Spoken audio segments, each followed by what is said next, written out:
আপনাকে রাজনীতিতে কবে দেখবো? ওই কথাটা সবচেয়ে বিষ্ণুপুর লোকসভায় আপনার কি মনে হয় কে জয়ী হবে? ও জানে যে লাস্ট অব্দি আমি ওই বাসের খাটে করে যাবো বিচলদুলি পাড়া বাসেতে, তবুও সে মানে আরো চাই আরো চাই আরো চাই, এরকম একটা মানুষের মোটিভ হয়ে গেছে আর কি। স্কুলের বাচ্চা স্কুলে যাচ্ছে, তাকে দাদা ল্যাপটপ ব্যাগটা গিফট করতে চাইছে, সে বাচ্চাটা ভয় নিতে চাইছে না। তারপর দাদা কি হলো একটু ঘটনাটা বলুন। হ্যাঁ ওই মানে আপনার যারা ফলোয়ার্স আছে তাদেরকে আপনি জিজ্ঞেস করেছিলেন যে দিদিটাকে কি প্রশ্ন? একদম না ওইসব ব্যাপারে কিছু কথা বলতে চাই না আমি।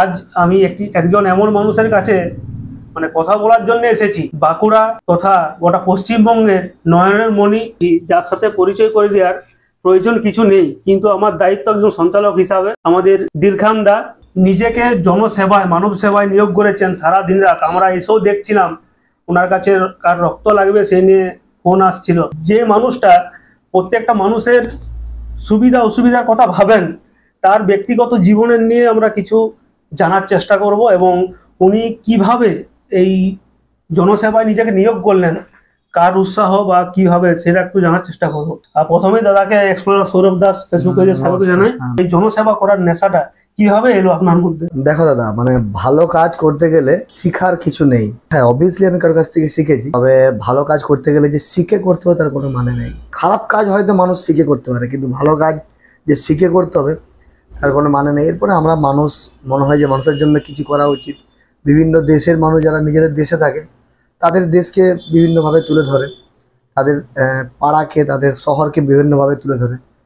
আমরা তো ছোটোখাটো মানুষ, আমরা আমাদের দেশকে কিভাবে মানে সাপোর্ট করব, কিভাবে এগিয়ে নিয়ে যাব। এরপরে মানে দেশের জন্য কিছু করতে গেলে যে ইন্ডিয়ান আর্মি হতে হবে, অবভিয়াসলি সবাইকারই শখ। আমার ভাগ্য ভালো যদি আমি ইন্ডিয়ান আর্মি হতে পারি, কিন্তু না হলে আমরা সিভিল আর্মি হতে পারবো, যে আমরা সিভিল হিসাবেও আর্মির কাজটা করতে পারবো, বিভিন্ন পাড়াতে মানুষের উপকার করা। আমি পাড়াতে করি, এখন পাড়া থেকে ছাড়িয়েও একটু দূর দূরান্তে যেতে হয়। আর বাড়িতে আছে সবাই, মানে আমরাও তো খুব মানে গরিব পরিবার থেকে উঠে এসেছি। আর দেখবেন যে গরিব যারা, তারাই গরিবের মর্ম বুঝে বেসিক্যালি। সেই হিসেবে পাড়াতে ঘুরতে ঘুরতে বিভিন্নভাবে কাজ করতাম। সেই কাজটা করতে করতে মানুষের কাছে উৎসাহিত পেতাম যে না দিল, ভালো কাজ করছিস, এভাবে এগিয়ে চল। এগিয়ে চল বলতে বলতে এগিয়ে যাওয়া। আপনি বাড়ির থেকে সাপোর্ট কতটা পান? হ্যাঁ বাড়ি থেকে তো সাপোর্ট না পেলে কাজ কি করে করবো? বাড়ি থেকে তো সাপোর্ট অবভিয়াসলি পেতে হবে। ওয়াইফ সাপোর্ট করে ভালো, মা সাপোর্ট করে, সবাই মোটামুটি মানে সাপোর্ট না করলেও আমি যাবো, কিছু করার নাই, কিন্তু সাপোর্ট করে। এটা একটা মানে রক্তে মিশে গেছে আর কি, যে কাজ করতে হবে। যেমন এই আমাদের ঈদ গেল না, বাড়িতেই ছিলাম, বললাম না না ভাল লাগছে না কিছু, মানে কেমন একটা লাগছিল, তো সেই দিনও চলে গেছিল। কাজ না করলে মনে হয় যে বিজনেস না করলে বা আমরা যারা নিজেরা পার্সোনালি জব করি সেটা না করলে কেমন লাগে আর কি। কিছু মানুষ থাকে সেরকম ভাবে, আমার সমাজ সেবা যদি না করি নিজেকে কেমন লাগে। তবে সমাজ সেবা নয়, সমাজের কাজ আর কি, সমাজ করবে। আমরা অনেকেই বলে, বা আমি যখন পেজে উঠি অনেকেই বলে যে সমাজসেবী বাঁকুড়া জেলার গর্ব, বিভিন্নভাবে আপনি যেভাবে স্পেল করলেন। আমি বলি যে না, আমরা অ্যাকচুয়ালি সমাজসেবী নয়, আমরা সমাজকর্মী। আর সমাজকর্মী শুধু আমি একা নই, যে রিক্সা নিয়ে যাচ্ছে ও তো সমাজের কর্মী, যে টোটো চালাচ্ছে সেও সমাজের কর্মী, যে আইসি থানাতে বসে রয়েছে সেও সমাজের কর্মী। তারা সমাজের জন্য কাজ যদি না করে, কেউ মানে পয়সার বিনিময়ে করে আর কেউ হয়তো ফ্রিতে করে, তবে পয়সার বিনিময়ে যে করে তারও তো সংসারটা চলতে হবে। তো সবাই সমাজকর্মী, আর সেটাকেই বদলে হয় সমাজসেবী। আমি দেখছিলাম দাদা আপনার একটা ভিডিওতে, গরিব মানুষ সে এক জায়গায় ঋণ নিয়েছিলেন, তার যে ইন্টারেস্টের একটা যে পাহাড় হয়েছিল এবং তার পাশে গিয়ে আপনি দাঁড়িয়েছিলেন। এই বিষয়টা নিয়ে যদি একটু বলতেন। ভিডিও মানে আমার তো মানে হাজার হাজার ভিডিও আছে, তার মধ্যে ওই ভিডিওটা আপনার ভালো লেগেছে। ওদের বাড়িতে একটা কিডনির পেশেন্ট আছে, কিডনির পেশেন্টের জন্য মানুষ তো দায় না পড়লে তো শুধু টাকা নেয় না। যার কাছ থেকে টাকাটা নিয়েছিল সে উপকারই করেছে, তাকে টাকাটা দিয়েছিল।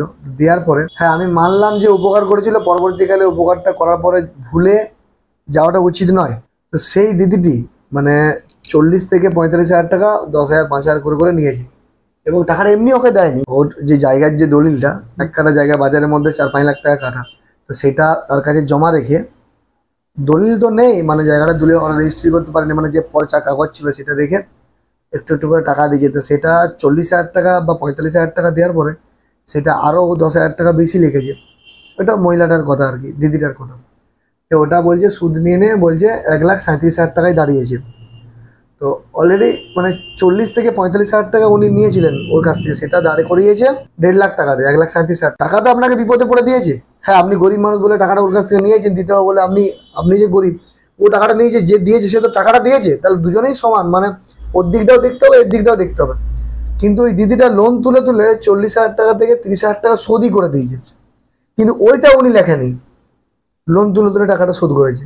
বলছে ও তো আমাকে লোন তুলে তুলে টাকাটা শোধ করেছে, কিন্তু আমার 45,000 টাকা সুদটা তো আমি ধরবো, সুদ ধরে 1,37,000 টাকা দেয়। আমি তারপরে বললাম না, কিছু কিছু ক্ষেত্রে কি বলেন তো, মানে সোজা আঙুলে ঘি উঠে না। একদম। অনেক ক্ষেত্রে আমি সবাইকে বলি, আপনারা শুনে রাখেন, যখন আমরা মানে মেটুলি সাপ দেখেছেন তো, আমার রাস্তায় এদিকে সেদিকে ঘুরে ব্রিজ নেই, আমরা ছোটবেলা সব খাটি করে এখান থেকে ওখান থেকে তো কেউ নেদে করে ধরে ঘোরাতো। আর যদি ওটা খরিদ সাপ হয়ে যায়, ফোনা তুলতে জানে, তাহলে কেন অকাত নেই। আমরা বাজারে সবজি কিনতে গেলে দেখবেন যে আমরা মানে কচি লাউ দেখলে টপ করে নখটা লাগিয়ে দিই, আমরা ভেন্ডি আনতে গেলে পিছনটা ভেঙে দিই একটু। কিন্তু আমরা যদি বেল কিনতে যাই, অকাত আছে আমাদের? একদম অকাত নেই।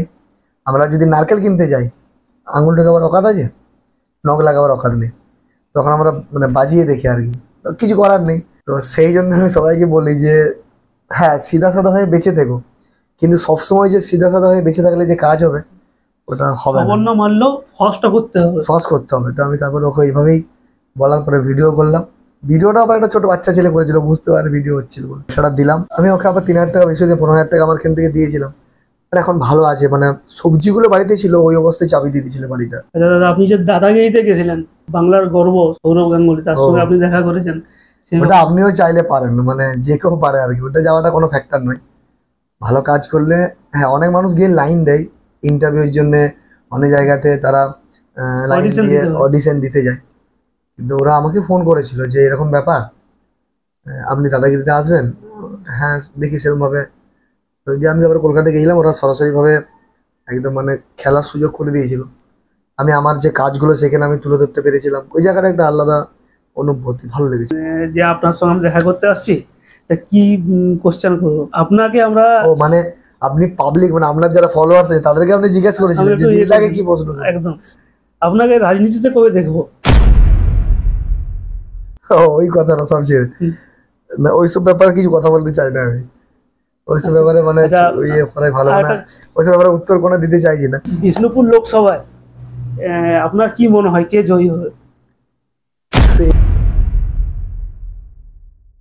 এই তো আপনি আবার রাজনীতিতেই চলে গেলেন, ওটা না বলাই ভালো। আমরা নিয়েছি দুটো, হচ্ছে দুটোই দাদা এড়িয়ে গেলেন। এখন যে যান বিভিন্ন অনুষ্ঠানে, কেমন লাগে? হ্যাঁ ভালো লাগে তো অবশ্যই, যাই মানে ওরা খুব সম্মান করে।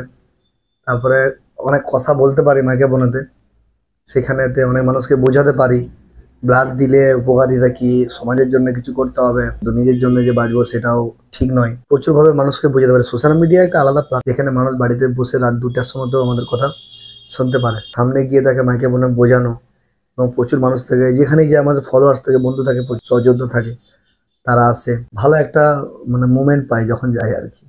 আর এই কাপ টাপ বলছেন, এগুলো একটু এইগুলা এগুলো দেখাতে বলবো। এগুলো কাপ টাপ যেগুলো আছে, যে কাপগুলো মানে দেখালো, এইগুলো কিন্তু জীবনে বিরাট একটা কিছু মানে পাওনা নয়। একটা মেমেন্টো পাওয়ার থেকে তার মানুষের মানে মনে যদি একটু জায়গা পাওয়া যায়, মানে এর থেকে ভালো কি হচ্ছে আর হতে পারে না। এরকম প্রচুর আছে। ওই ঘরেতে আমার সব মানে বাস্কের মধ্যে রাখা আছে, সব সাজাবার তো জায়গা নেই। টেবিলটা আমার কম্পিউটার টেবিল তবু রেখেছি। ওই বাড়িতে জামা কাপড় আছে আমার কাছে, মানে 100 জন মানুষকে এমার্জেন্সি সার্ভিস দেওয়ার জন্য সবকিছু আমার কাছে রেডি আছে। খাবার থেকে শুরু করে অক্সিজেন আছে 4টে, অ্যাম্বুলেন্স তো আছে। আজকে অ্যাম্বুলেন্সটা কলকাতায় গেছে, মানে সকালবেলা উঠেছিলাম, কলকাতা পাঠালাম একজনকে, বাঁকুড়ার পেশেন্ট। বাঁকুড়ার আমাদের যারা আছে আর কি, ওরা পলিটিক্স করে, কিন্তু আমার সবাইকে নিয়ে আমি চলি। বিজেপি, তৃণমূল, সিপিএম, আইএসএফ, বিভিন্নভাবে যারা আর কি, আম আদমি পার্টি, যে যা পার্টিকে ভালোবাসে সবাইকে আমি ভালোবাসি। বিভিন্নভাবে তো মানুষ মানুষের উপকার করে। জানি না কি পার্টি থেকে আমাকে ফোন করেছিল, ওরা ফোন করে, ওরা সমাজের ভালো কাজ করে। কলকাতা যাওয়ার জন্য গরিব মানুষ তো, এমনি গাড়ি 7,000 টাকা ভাড়া, আমার গাড়িতে তেল খরচা আর ড্রাইভারকে দিলেই হবে কিছু পয়সা। ওটা নিয়ে সকালবেলা আমি পাঠালাম, এতক্ষণ মনে হয় কলকাতা অর্ধেকটা চলে গেছে। খাবারটা অত তুলি সবই তো আপনারা জানেন। তবে মানে যে প্রসঙ্গটাই বলছিলাম কথাটা, যে মেমেন্টো টপি প্রচুর আছে, সাজায়নি, এগুলোর দরকার হয় না। আমি অনেক জায়গা থেকে আবার টপি মেমেন্টো নিয়ে আসি না, দিলে দিল গাড়িতে, নালে আমি আবার চলে আসি। মানে মানুষের যে মনে যে জায়গাটা, যে ভালোবাসাটা, যে একবার ভালোবেসে ফেলে, ওই জায়গাটা মানে খুব একটা বড় জায়গা। মানে মানুষের মনে তো, আমাদের একটা বাড়ির রুমের একটা আয়ত্ত থাকে 10x10, 15x15, কিন্তু মানুষের মনে ভালোবাসা সমুদ্রের থেকেও বেশি জায়গা। এইখানে রাখতে পারলে আর কোনো চাপ হয় না। আপনাদেরকেও বলছি যে সবসময়, অনেক আমি ছেলে দেখেছি, অনেক সমাজসেবী দেখেছি, যে কিছু ট্রফি হলেই না সামনে এখানে রেখে ছবি টবি ছাড়ে, বিভিন্নভাবে স্ট্যাটাস দেয়। ওইগুলো মানে একটু অন্য টাইপের। এসব না দেখানোই ভালো আর কি। আমার এটা অফিসিয়াল মতো করা আছে বলে হয়তো আমি রেখেছি, নাহলে মানে সব যদি টাকা দাম দেওয়াল আর ধরতে হবে ওখানে রাখা আছে, এগুলো প্রয়োজন নেই। প্রয়োজন মানুষের ভালোবাসা, এর থেকে বড় কিছু হতে পারে না। আমি শুধু সমাজ সেবা নিয়ে পড়ে নাই, আচ্ছা। সমাজ সেবাটা আমার শখ। হুম। সবাই ভগায় যে দিল্লা বিরাট মানুষের উপকার করে, সমাজ সেবা করে, কিন্তু আমি আমার বিজনেসও করি। মানে আমার বাজারে দোকান আছে দুটো, কারণ 50 টাকার জন্য নিজে মোবাইল রিপেয়ারিং করি। বিজনেসটা হচ্ছে সব থেকে কাছের আমার জিনিস, সমাজ সেবাটা আমার পরে, আমার ব্যবসাটা, আমার কাজটা আগে। আমি যদি কাজই না করি তাহলে কি করে সমাজ সেবা করবো? আপনি কিসের বিজনেস করেন? জানো না, আমার মোবাইলের দোকান আছে, আচ্ছা। ওই পকমাদের পাড়ে মোবাইলের দোকান আছে, আর চশমা টুপি বেল্টের দোকান আছে থানার পাশে আর কি, দুটো দোকান আছে। তো সকাল থেকে আমি মানে চুপচাপ কাজ করে যাও, অটোমেটিকলি মানুষ জানতে পারবে, তাই না? একদম। এক হাতে দিলে এক হাতে জানা উচিত নয়, কিন্তু আমাদেরকে আমার বাবা বলেন, হ্যাঁ কিন্তু বাধ্যমূলক বলতে হয়। আমি চাইলে দাদা, আমি যে মানুষের পাশে দাঁড়াই, টুকটাক যে হেল্পটা আমি করি, আমি চাইলে ভিডিও করতে পারতাম, কিন্তু আমার বাবা ওইটাই আমাকে বলেছেন, দাদা একটা পোস্টে একটা অ্যাম্বুলেন্স ম্যানেজ করেছিলেন, এটা প্রয়োজন অবশ্যই আছে। 2.5 লক্ষ টাকা দিয়েছিল মানুষ। এই পুস্ত লোক কাহেঙ্গে কিছু কিছু কিছু মানুষ আছে দাদা, বলে দিচ্ছি, আমার সাথে এরকম ঘটে, যারা ফিল্ডে কাজ করে বা যারা মানুষের জন্য কিছু করার চেষ্টা করে, তারা কিন্তু কিছু বলে না, তারা বেচারে কাজও করতে পারবে না, ভাই আমরা কিছু বলবো না, ও তো করছে। কিন্তু কিছু মানুষ থেকে যারা কিছু করতে পারবে না, বাড়িতে বসে মোবাইল ঘাটে, তারা নানারকম ভাবে কমেন্ট করে, বা তারাই শুধু বলে। আমি দেখেছি যারা কাজ করে তারা কিন্তু কিছু বলে না। তো আপনাদেরকে বলবো এরকম বলা উচিত নয়। আরো আবার কি আছে, কিছু মানুষ আবার এমন আছে, আমি একজনকে একটা শাড়ি দিচ্ছি, তো তাকে স্টেজেতে ডেকে 4 জন মিলে ঘিরে ধরে, বা নিচে থেকেও এই ক্যামেরার দিকে তাকান দিয়ে এমনি করে একটা মুভমেন্ট হয় আর কি। তো সেগুলোও ঠিক নয়। মানে ক্যামেরা করো, কিন্তু ওই মানুষটা যেন না জানতে পারে যে আমি ক্যামেরা করছি বলে, তার ছবি উঠছে বলে, বা মুখটা ঢাকা দিয়ে দাও। অনেক ক্ষেত্রে যে আমাকেই দেখাতে হবে, আমি তো হাতে করে ভিডিও করে পিছনে ব্যাকগ্রাউন্ডে থাকি। হ্যাঁ, আমি দেখেছি। হ্যাঁ, অনেক ক্ষেত্রে যে আমাকেই দেখাতে হয় না। তো সবসময় যে নিজের ফেসটাকে সামনে রাখবো বা দিচ্ছি বলে তাকাবো, সেটাও উচিত নয়। দাদার আর একটা মজার, আমার যেটা সব থেকে ভালো লাগে, একটা ছোট্ট ভিডিও বানিয়েছিলেন দাদা। একটা স্কুলের বাচ্চা স্কুলে যাচ্ছে, তাকে দাদার ল্যাপটপ ব্যাগটা গিফট করতে চাইছে, সে বাচ্চাটা ভয় নিতে চাইছে না। তারপর দাদা কি হলো, একটু ঘটনাটা বলুন। হ্যাঁ, ওই ভিডিওটা 4 মিলিয়ন ভিউ হয়েছিল। আমিও ভাবতে পারিনি এত ভিউ হবে, আর ভিউর জন্য করিনি ভিডিওটা। মানে আমি আমার ল্যাপটপটা নিয়ে আমি যাচ্ছিলাম আর কি রাস্তা দিয়ে, তারপরে বাচ্চাটা, মানে আমাদের তো ছোটবেলায় এটা ঘটেছে, মানে কষ্ট হয় মনে পড়লে। আমরা ওই চালের ব্যাগ নিয়ে বাজার যেতাম, মনে কি আপনারা আছেন যারা চালার ব্যাগ নিয়ে যেতেন, আপনারা কমেন্ট করে বলবেন যে কারা কারা চালের ব্যাগ নিয়ে স্কুলে যেতেন। আমরা সকালবেলায় উঠে মানে স্নান টান করে নিজের জামা নিজেই কাচতাম, চালের ব্যাগ নিয়ে স্কুলে যেতাম। তো ওই যেতে যেতে মনে পড়ে গেলো যে আমাদের মধ্যে চালের ব্যাগ নিয়ে স্কুলে আছে এবং ব্যাগটা ছেঁড়া, এমনকি পেন টেন পড়ে যেত। তা আমি ওকে দাঁড় করিয়ে বললাম, তাহলে আমি একটা ব্যাগ দিচ্ছি। সেই মুহূর্তে আমি তো ব্যাগ আনতে গেলে ও তো পালাবে, আমি ব্যাগটা, আমার ল্যাপটপের ব্যাগটা দিতে চাই, বাচ্চারা নিল না কোনো মধ্যে। ওর বাবা মা হয়তো ভালো শিক্ষাটাই দিয়েছে একদম। যে লিয়া চলবে না, দিয়ে আমি তারপরে ওর সাথে সাথে স্কুলে গেলাম, যে কোন স্কুলে ও যায়। সেই স্কুলে যাওয়ার পরে আমি আবার নতুন একটা ব্যাগ দিবার ইচ্ছা আছে, এই নয় যে ভিডিও করার জন্য আর কি শুধু আমি ভিডিওটা করলাম। তো দিবার ইচ্ছা ছিল, আমি ব্যাগটা নিয়ে গেলাম স্কুলে দিদিমণিগুলো, তারপরে বললো যে না নিতে হবে, নিয়ে দিয়ে ও ব্যাগটা নিল। আমি খুব শান্তি পেলাম ব্যাগটা দিয়ে, আর এত ভালো লেগেছিল বাচ্চারা শিক্ষাটা। এবং কি আপনাকে ওই দোকানদারও খুব হেল্প করেছিলেন? হ্যাঁ, দোকানদারটা 1 টাকা নিয়েছিল, মানে ও ফ্রিতে ব্যাগটা দিয়ে। দোকান খুলে আগে বউনি করবে, তারপর ঋণ ধার বউনি করা না বলে 1 টাকা নিল, না হলে তো নিত না। মানে দাদার মুখ চেয়ে উনি দিতে চাইছেন না, কিন্তু আজকাল যুগে কোনো দোকানদারই দিবে না। শুধু এটা নয়, আমি বিভিন্ন জায়গায় যেখানে যাই, যেমন আমি একটা উদাহরণ দিই, যেমন এই আমাদের পুরুলিয়া যেতে কাশিবাদে যে টোল ট্যাক্সটা আছে, ওখানে গেলে ওরা টাকা নিতে খুঁজে না, টোল ট্যাক্সে টাকা নিতে খুঁজে না। তারপরে দুর্গাপুর থেকে বর্ধমান যাওয়ার পথে একটা টোল ট্যাক্স আছে, ওখানে যাই, নিতে খুঁজে না। বিভিন্ন জায়গায় খাই, মানে হসপিটালের এলাকাগুলোতে যদি একটা ঠান্ডা জলের বোতল নিই, মানে পয়সা আমি দিতে পারবো না কোনো মধ্যে, দিয়ে বাধ্যমূলক নুকি স্কেয়ার কার্ডে ফোনটাতে পয়সাটা পাঠিয়ে দিয়ে পালিয়ে আসে। আমি আবার না নিলে আবার তাকে আবার আগে দিতে চাই, আমি মানে নিতে চাই না। প্রচুর মানুষ ভালোবাসে। এইটা কি আমার জন্য নয়, আমার যে কাজটা, আজকে আমরা নেতাজি সুভাষচন্দ্রকে কিসের জন্য ভালোবাসি, কিসের জন্য? কাজটার জন্য। কাজ ঠিকঠাক করে গেলে অটোমেটিক মানুষ ভালোবাসবে। ভালোবাসার জন্য যে কাজ করব, পপুলার হওয়ার জন্য যে কাজ করব, সেটা কিন্তু নয়। ছোটবেলায় আমরা অনেকেই ভাবতাম যে সিনেমা করতে হবে, সিরিয়াল করতে হবে, মানুষ ভালো, কিন্তু এখন দেখি আমি গেলাম সমাজ সেবা করলেও প্রচুর মানুষ ভালোবাসে। আর এইটাই একটা অনুপ্রেরণা হয়ে যায় আর কি। এটা একটা মনে হয় যে এগিয়ে যাওয়ার একটা রাস্তা, যে ভালোবাসাটা। আমি একটা 6 তলা বিল্ডিং করলাম, ভালো কালার সিলেক্ট করলাম, কিসের জন্য? কালারটা আমি দেখার জন্য, কি রাস্তা ধারে মানুষ দেখবে। তো সেটা তো মানুষের জন্যই, যে মানুষ একটু স্ট্যাটাস মেনটেন করবো, দেখবো, সবকিছু মানুষের জন্য, যেন মানুষ আমাকে দেখে একটু বাহবা দেয়। কিছু না করে যদি সমাজসেবা করে মানুষের ভালোবাসাটা পায়, তাহলে আর কি দরকার আছে করার। আমার উদ্দেশ্য নাই যে বিরাট বড় লোক হবো, কোটিপতি হবো। ছোটবেলাতে এমনি কিছু ছিল না, মানে টায়ার চালাতাম, এখন তো 4 চাকা চালাচ্ছি নিজেদের। যা তাহলে আমাদের আর কি দরকার? প্রত্যেকটি মানুষ আছে, কিছু মানুষ চাই যে সানটাতে ঘুমোচ্ছি, একটা মাদুর হলে ভালো হতো। ঠিক আছে, ভগবান ওকে মাদুর দিল, কিছুদিন পরে মাদুরটা একটা মনে হয় যেন খাট হলে 1000-3 টাকার মধ্যে খাট হলে ভালো হতো। খাটটা দেওয়া হলো, ওর মন বসছে না। যদি পালং হতো, লোকজন ভালো বলতো, দিয়ে আবার ওটা ফেলে দিয়ে ওটা পালং নিয়ে এলো। সে পালং আনার বলো আর একটু ডুয়ার সিস্টেম যদি হতো, একটা শাল মানে ভালো করে সেগুন কাঠের আর একটু অন্যরকম হতো, সেটা আনার পর তবুও সুখ নেই। আর গদি হতো, স্টিলের হতো, আরো সোনার পালঙ্ক হতো। এমনি করে করে মানুষ মানে মৃত্যুর খাট পর্যন্ত যতক্ষণ না মানুষ পৌঁছাবে, মানে সেই একটা 200 টাকার যে ছোট্ট খাট লাস্ট অব্দি সেই বাঁশের মানে বানানো সেই খাট অব্দি মানুষ পৌঁছাবে। যতক্ষণ না ওই খাট অব্দি পৌঁছাচ্ছে, ততক্ষণ মানুষের শখ মিটবে না। ও জানে যে লাস্ট অব্দি আমি ওই বাঁশের খাটে করে যাবো বিচলদুরি বাড়া বাসেতে, তবুও সে মানে আরো চাই আরো চাই আরো চাই, এরকম একটা মানুষের মোটিভ হয়ে গেছে আর কি। একদম বিরাট দারুণ কথা এইগুলো আমাদেরকে চেঞ্জ করতে হবে আর কি। আইপিএল দেখেন দাদা? খেলাধুলা দেখি না আমি, খেলা দেখি না। আইপিএল এর মানে মাঝে মধ্যে কোর্স শুনি যে এত রান হয়েছে, তাতেই বিরক্ত লাগে। আর কেন দেখি না, তার কারণ হচ্ছে যে জাপানের কথা বলছি। জাপানে আপনি একটা আমাকে ক্রিকেট প্লেয়ারের নাম বলেন। জাপানের টিমই তো নেই, টিমই নেই চীনে।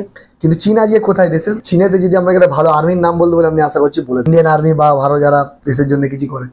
আজকে আমাদের ইন্ডিয়াতে মানে যে সিনেমা করে, যে রিল করে, রিলে হিরোগিরি করে, তাকে এখনই আমরা একটা বড় অ্যাক্টরের নাম বলে দেবো, এবং সে এখানে আসা মাত্র তার জন্য আবার কোটি টাকা সরকারকে খরচা করতে হবে। একদম কি যে ও শুধু রিল বানাচ্ছে। তারপরে একজন ক্রিকেট প্লেয়ারের আপনি কথা বলছি, সে শুধু ব্যাটে করে বলটাকে টুকটুক করে খেলছে, তাতে ও যদি এখানে আসে বলে ওকে বিরাট কোহলিকে এখানে আনিস না, জায়গা রাখতে পারবে না। আরে ক্রিকেট খেলেও কিন্তু যারা বন্দুক নিয়ে জীবন নিয়ে রিয়েল ভাবে খেলছে, দেশটাকে বাঁচাচ্ছে, তাদের কোনো সম্মান নেই। আর যে ব্যাট নিয়ে টুকটুক করে মানে রিলে খেলছে, তার বিরাট সম্মান আমাদের ইন্ডিয়াতে। তো সেই দেশ পিছনে তো এগোবে, এতে কিছুই নেই। সেই দেশ কতটা এগিয়ে। আর আমরা বলি বিরাট কোহলির ফ্যান, সালমান খানের ফ্যান, কিন্তু যে দেশগুলো উন্নত সেই দেশগুলোতে এরকম মানে অন্ধভক্ত নেই মানুষ, যে তারা কি করছে ও ব্যাট বল নিয়ে খেলছে, ওরা আমরা ফ্যান হয়ে যাচ্ছে। কিন্তু আমরা ইন্ডিয়ান আর্মি যারা দেশের জন্য আমাদের জীবন নিয়ে খেলছে বা নিজেদের জীবন নিয়ে খেলছে, তাদের আমরা ফ্যান হচ্ছি না। আমরা অভিনন্দনকে তো ভুলে গেছি, কিন্তু আমরা শাহরুখ খানকে কি ভুলতে পারছি? বিভিন্ন যারা সিনেমার অ্যাক্টর আছে মনে রাখছি, যারা ক্রিকেট প্লেয়ার, তাদের তো ঘরের ছবি লাগানো আছে, পাগলের মতো ফ্যান। কিন্তু তারা দেশের জন্য কি করছে? তারা যদি না থাকে না, দেশটা মনে হয় আরো ভালোভাবে চলবে। তারা যদি না থাকে না, দেশটা মনে হয় আরো ভালোভাবে চলবে। আইপিএল চলছে এখন, মানুষ মানে শুধু আইপিএল নিয়ে পড়ে রয়েছে। দেশে কি ঘটছে, দেশের কি ঘটনা ঘটছে, দেশটার ইকোনমি কোন জায়গায় যাচ্ছে, খবর রাখছি আমরা। আইপিএল এর স্কোর কত হলো, মানে জুয়া হচ্ছে শুধু। এই খেলাটা নিয়ে যে আমাদের ভারত সরকার তো একটা ট্যাক্স পাচ্ছে, যারা টিকিট কেটে দেখছে তাদের কাছ থেকে একটা জিএসটি পাচ্ছে। এটা তো দেশে তো মানে আমাদের যে আমরা মদ খেলেও তো জিএসটি পাই, আমরা মদ খেলেও তো ট্যাক্স পাই। ব্যান করছে না কেন ভারত সরকার? আমি ওটা বলছি, আমরা আইপিএল খেলেও যদি বলি যে ওটা নিয়ে পড়ে থাকি, ওটা তো জিএসটি পাই, ওটা একটা ইনকাম আসছে। তাহলে আমরা মদ বিক্রি করেও জিএসটি পাচ্ছি। মদ যে খাচ্ছে, হাজার হাজার মানুষ মদ খাচ্ছে, এমনকি বিদেশ থেকে মানুষ হলে মদও খায়, সেটা থেকে আমরা জিএসটি পাই। সেভাবে দেখতে গেলে আমরা মানে ওটাও তো একটা রোজগার, তাহলে সবই চলুন নাকি। যেটা নেগেটিভ আছে আমাদের সমাজের জন্য, যেটাই হচ্ছে আপনার হানিকারক, সেটা কেন আমরা মানে ব্যান করার উদ্যোগ নিচ্ছি না কেন? সবাই তো খায়, কাকে বলবো? এবারে আমার বক্তব্য অনুযায়ী আমি এই যে যারা মদ বিক্রি করছে, আমি বারণ করি না, আমরা সরকার লাইসেন্স দেয়। তার কারণ যারা মদের দোকান করে তারা কিন্তু গরিব কেউ নয়, বড় লোক বলেই কিন্তু 15 লাখ টাকা বা 20 লাখ বা 30 লাখ টাকা দিতে পারে। তাহলে সে মদের দোকানটা করে এক্সট্রা রোজগার, বইয়ের গয়না করাবো, একটা জমি কিনবো, ফ্ল্যাট কিনবো কলকাতা, এরকম। তাহলে সরকার তাকে ট্যাক্সটা মানে সরকার তাকে পয়সাটা সরকারকে দিচ্ছে, সরকার তাকে লাইসেন্সটা দেয়। দেওয়ার পরে কি হবে? আপনি একটা চায়ের দোকান খুলেছেন, সেই চায়ের দোকানে আমরা পাবলিক যদি চা না খেতে যাই, হ্যাঁ আপনি 15 লাখ টাকা দিয়ে চায়ের দোকানটা খুললেন, ট্যাক্স দিলেন, সরকারকে পয়সা দিয়ে লাইসেন্স করলেন। চায়ের দোকানটা আমরা যদি পাবলিক, সাধারণ পাবলিক, আপনি ও যদি চা খেতে না যাই, দোকানটা আপনি চালাতে পারবেন বেশি দিন? অটোমেটিকলি বন্ধ করে দিতে হবে। তো সেরকম ভাবে মদের যারা ট্যাক্স নিচ্ছে বা সরকারকে যারা মদের দোকান করার জন্য লাইসেন্স করার জন্য পয়সা দিচ্ছে আর কি, তো 15 লাখ টাকা সরকারের খাতায় যাক। তো ও দোকানটা খুলো কেন? আমরা খেতেই যাবো না, আমরা কেউ মদ খেতেই যাবো না, চুপচাপ তো বন্ধ করতে তো বাধ্য হবে। হবে কি হবে না? দাদার বাড়ি যে অ্যাকচুয়ালি যেটা, সেটা হচ্ছে মল্ল রাজার গড় বিষ্ণুপুর। আমরা সবাই জানি এই বিষ্ণুপুর বিভিন্ন দিক থেকে আপনার খুব বিখ্যাত একটা জায়গা। তাঁতের শাড়ি এবং বিভিন্ন যে মন্দির এই ধরনের অনেক কিছু ব্যাপারটা আছে। আমি দাদার কাছ থেকে জানতে চাই যে আপনি আপনার এই বিষ্ণুপুরে আর কি চান, যে জিনিসটা হলে আমাদের এলাকার মানুষের ভালো হতো, আর তার সঙ্গে একটা জিনিস অ্যাড করবেন, যে আমরা কিছুদিন আগে শুনছিলাম নতুন একটা জেলা হচ্ছে, এই দুটো বিষয় নিয়ে একটু বলুন। চান বিষ্ণুপুরের জেলা জেলা হয় সবাই চাই, জেলা হয়ে যাক সবাই চাই। বিষ্ণুপুরটা তো মানে আমাদের বাঁকুড়া ডিস্ট্রিক্টটা যেটা আছে, বাঁকুড়া জেলাটা তো বিষ্ণুপুরের জন্যই হয়তো অনেকে মানুষ চিনে। আমি বলবো না আমার শহরে বাড়ি বলে আমি এটা বলবো না যে বিষ্ণুপুরটা খুব ভালো জায়গা, তো নিজের জায়গা থেকে ভালো বলতেই হবে। আমি যদি গড়বাতাতে থাকতাম তাহলে মেদিনীপুর ডিস্ট্রিক্টে তো ভালো, গড়বাতাকে ভালো বলতামই তো। মেদিনীপুর ডিস্ট্রিক্টে যেহেতু আপনি আছেন, তো আমি বিষ্ণুপুরে আছি মানে অবভিয়াসলি ভালো বলতে, মানে বিষ্ণুপুর অবভিয়াসলি ভালো। আর বিষ্ণুপুরে কি নেই, ছোট একটা জায়গার মধ্যে কি নেই? ওই জন্য জেলা যদি করা যায়, অবভিয়াসলি আমি তো সবসময় চাই যে জেলা হোক। জেলা হলে আরও মানুষের মানে ডিএম অফিস হবে নতুন করে, আরও অন্য যেগুলো সরকারি আধিকারিকরা আরও আসবে, মানুষের উন্নতি হবে। অবভিয়াসলি চাই জেলা হোক। আর যেটা দ্বিতীয় প্রশ্নটা আপনি করলেন, যে কোনো জায়গাতে তিনটে জিনিসের উপরে মানুষ বেশি ডিপেন্ড করে, যেগুলো মেইন আর কি। যে প্রথমে হচ্ছে এখানে স্বাস্থ্য, শিক্ষা আর খাওয়া দাওয়াটা পরে বললেই হয় আর কি, দুটো জিনিস। তো বেশিরভাগ আমাদের, হ্যাঁ স্বাস্থ্য তো আগেই আছে, তো আমাদের আগে এখানে শিক্ষা যেটা আর কি, বড় হওয়ার পরেই তো অসুবিধা হবে। শিক্ষার প্রচুরভাবে আমি চাইছি স্কুল কলেজ আরও বাড়ুক, অবভিয়াসলি প্রচুর আছে আর কি, তো আরও বাড়ুক। হসপিটাল আরও বাড়ুক, তারপরে আমাদের এই যে কারখানাগুলো এখানে খুলছে, মানুষের উন্নতি হবে আর কি, চালু হবে সব দিক থেকে। মানে সব কিছু তার ক্যামেরার সামনে বলা যায় না, বুঝতে পারছেন তো। সব দিক থেকে উন্নতি হোক আমাদের বিষ্ণুপুর। আপনি মাঝে মধ্যে বিষ্ণুপুর ঘুরে দেখেন, আর যে ছোট ছেলেবেলায় যেরকম ঘুরতেন।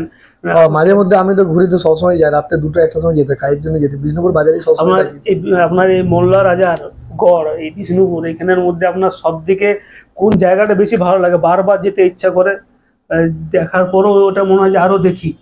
এরকম অনেক কিছু আছে। আমার তো হসপিটাল লাগি ভালো লাগে। তাই না বলতে আমি সত্যি বলছি, মানে আমি মানে সবাই লালবাঁধে যায়, আমি যাই না। মানে একবার হয়তো কাজের সূত্রে গেলাম, ঘোরার জায়গায় যে এখানে ভালো মন্দির আছে এখানে আমি যাই না আর কি, মানে কাজের সূত্রে হলে যাই। আমার তো মনে হয় যে আমি হসপিটাল লেগে বারবার যাই, ওখানে দিনে 3-4 বার যেতে হয়, ব্লাডের জন্য যেতে হয়, তারপরে খাবার দেওয়ার জন্য যেতে, একটা ভালোবাসার টান হয়ে গেছে। আমি কি বলবো, আমি তো সত্যি কথাটা বলবো যে আমার হসপিটাল লেগে ভালো লাগে।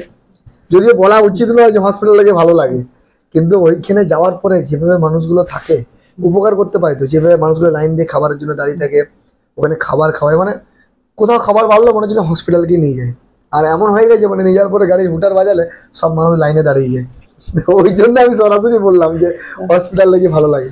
আপনি আর কিছু বলতে চান কি? আমার আর কিছু জানার নেই, আপনি যদি কিছু মেসেজ দিতে চান একটু বলুন। না, আমার আর কিছু বলার নাই, তবে লাস্ট অব্দি এটাই আপনাদেরকে বলবো, যতজন আমাদের ভিডিও দেখছেন প্রত্যেকে ব্লাড ডোনেট করবেন। ভারতবর্ষে মানে ব্লাডের জন্য প্রত্যেক দিন 1000-এর উপরে মানুষ মারা যাচ্ছে শুধুমাত্র ব্লাডের কমের জন্য। কি আমরা শরীর থেকে দিচ্ছে না ব্লাড, তো আমরা চাইলে বিভিন্নভাবে মানে বিনা পয়সার মাধ্যমে ফ্রিতে আমরা এতটুকুই অন্তত মানুষের জন্য করতে পারি, ব্লাড ডোনেট করতে পারি। তো যারা মনে করছে যে আমাদের কাছে টাকা নেই, সময়ের জন্য কিছু করবে, তারা ব্লাড ডোনেট করেন। আর নিজে শুধু বাঁচবো সেটা আপনাদেরকে ভুলে যেতে হবে, নিজে বাঁচার সাথে সাথে অন্যের জন্য কিছু করতে হবে। তাতে আপনি আর্থিকভাবে হোক বা শরীরের শ্রম দিয়ে হোক বা সময়টাকে কাজে লাগিয়ে হোক, যেভাবে হোক ইচ্ছাটাকে প্রকাশ করতে হবে যে আমি সময়ের জন্য কিছু করব। তো এভাবেই বলবো যে আপনারাও বলবো যে যদি বেঁচে থাকতে হয় বাবু, দেশের জন্য কিছু করতে হবে। এমনি এমনি বেঁচে থেকে আর হবে না। যদি বেঁচে থাকতে হয় এমন কিছু করে বেঁচে থাকেন যাতে করে একটা ছাপ রয়ে যায় মানুষের, যে এ ছিল বলে। মানে আপনি চলে যাওয়ার পরে যেন ওই জায়গাটা মনে হয় যে একটু কমতি হয়ে গেল, ও থাকলে আমি উদ্ধার হয়ে যেতাম। কেউ কারোর জন্য আটকে থাকে না, থেমে থাকে না। ওনার হয়ে আমি বলে দিচ্ছি, আর নিজের গুণ তো গাওয়া উচিত নয়, তাই আমি ওনার হয়ে বলছি, আমি যতটুকু জানি না থাকে। পরিবেশ রক্ষা, তাতে ইতিহাসটাকে সংগ্রহ করে রাখা হোক, জঙ্গলে আগুন লাগানো হোক, বা বিভিন্নভাবে গাছ লাগিয়ে সমাজটাকে আরো উন্নতি করা হোক। তো সেগুলা কি করে মানে ঠিক রাখা যায়? জঙ্গলে কি আগুন লাগিয়ে দিল, দাদারা টিম দিয়ে পুরো বন্ধ করা ওইটাকে জল দিয়ে, কিছু জায়গায় গাছ লাগিয়ে আবার সেই জায়গাটাকে মানে ফাঁকা যে জায়গাটা সেটাকে আবার গাছ দিয়ে সেই জায়গাটাকে পরিপূর্ণতা করা, বিভিন্নভাবে যারা আরো আগের যে ইতিহাসগুলো আছে সেগুলোকে তুলে ধরা, বিভিন্নভাবে দাদা কিন্তু এরকম কাজ করে। তো আপনারা যারা আমাদের এই ভিডিও দেখছেন, আমি অনুরোধ করব দাদার পেজটাকে একটু মানে ফলো করে রাখা, যাতে করে দাদা আরো অনেক মানুষের কাছে এভাবে পৌঁছাতে পারে, পরিবেশটাকে দাদা যেন রক্ষা করতে পারে। প্রত্যেকে ভালো থাকবেন। Thank you so much.